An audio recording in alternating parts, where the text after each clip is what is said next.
आपको बता दें कि 13 राज्यों के और केंद्र शासित प्रदेश दादर नगर हवेली में विधानसभा चुनाव की 29 सीटों पर विधानसभा चुनाव हैं और लोकसभा की 3 सीटों पर भी लोकसभा चुनाव की मतगणना होनी है। चुनाव कवरेज में सबसे विश्वसनीय, सबसे तेज और सबसे सटीक न्यूज़ चैनल एबीपी न्यूज़ ने बड़ी तैयारी की है।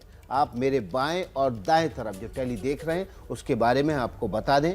मेरी दाहिनी ओर विधानसभा और बाईं ओर विधानसभा चुनाव की किन किन सीटों पर चुनाव है और उनकी मतगणना के नतीजे आपके सामने रुझान आते रहेंगे। इसी तरह दाहिनी ओर आपको विधानसभा चुनाव के सबसे तेज नतीजे भी दिखेंगे, जबकि मेरी बाईं तरफ लोकसभा चुनाव की जानकारी और उसी की टैली से और काउंटिंग से जुड़े हुए रुझान आपके सामने हम रखते रहेंगे। जबकि लोअर बैंड यानी स्क्रीन की निचली पट्टी में हम मतगणना का काउंटडाउन जो है वो दिखाएंगे। वहाँ दिखाएंगे आपको किन सीटों पर मुख्य टक्कर में कौन कौन से उम्मीदवार हैं, कौन चल रहा है आगे और कौन मतगणना में पीछे है। तो इसलिए हम आपको बता रहे हैं कि लगातार ये चुनाव इसलिए भी अहम है क्योंकि कोरोना काल के बाद ये पहला बड़ा चुनाव है जिसमें बहुत सारी सीटों विधानसभा और लोकसभा पर एक साथ चुनाव हो रहा है, उपचुनाव हो रहा है। और इसलिए यहाँ पर हम ये मान के चल रहे हैं कि जो पिछले 1.5-2 साल में घटा है उसका असर इन चुनाव में मतदान पर दिखेगा और इससे आगे आने वाले समय की एक झलक भी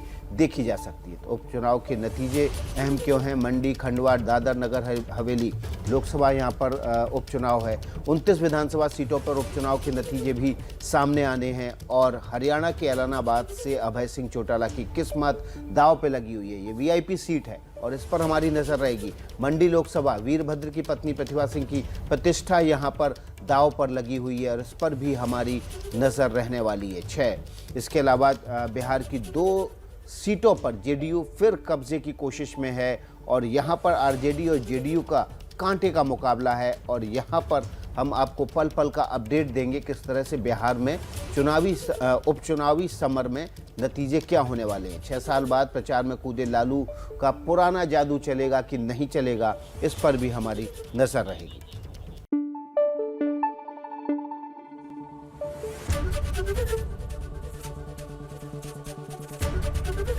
एबीपी न्यूज़ आपको रखे आगे।